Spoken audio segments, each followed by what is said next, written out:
আসসালামু আলাইকুম। আজকে সকালবেলা দোকানে আসার পর দেখলাম যে আমাদের শাহপুর বাজারে রাস্তার কাজ শুরু করা হয়েছে। তো 11টার পর রাস্তার কাজ এই পর্যন্ত এসেছে।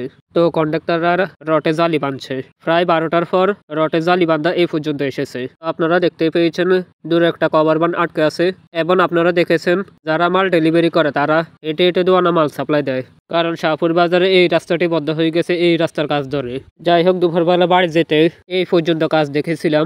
তারপর বিকালে এসে দেখি পুরোপুরি কাজ করা শেষ। যাই হোক, আপনারা দেখতে পেয়েছেন পুরোপুরি কাজ করা শেষ। তো দেখতে দেখতে পরের দিন এসে দেখি ইঞ্জিনিয়াররা রাস্তা পর্যবেক্ষণ করতে এসেছে। তো যাই হোক, আমি দেখেছি ইঞ্জিনিয়াররা মেন কন্ডাক্টর সাথে কথা বলছে। তো কন্ডাক্টরে তারা বলছে যে রটে জালিটি উপরে উঠাতো, তাই তারা 4-5 জন একসাথে ধরে তারপর রটে জালিটি উপরে উঠাইছে। তারপরে ইঞ্জিনিয়াররা দেখলাম যে মাটি পরীক্ষা করছে, তারপরে কণা পরীক্ষা করছে। আপনারা দেখতেই পাচ্ছেন কি মেশিন দিয়ে তারা মাটি পরীক্ষা করছেন। তারপরে দেখলাম যে তারা কণা পরীক্ষা করছেন। তো যাই হোক, লাস্ট পর্যন্ত কি হবে সেটা তো আমরা জানি না। তো যাই হোক, আজকের ভিডিওটা এ পর্যন্তই। সবাই আমার জন্য দোয়া করবেন। আসসালামু আলাইকুম।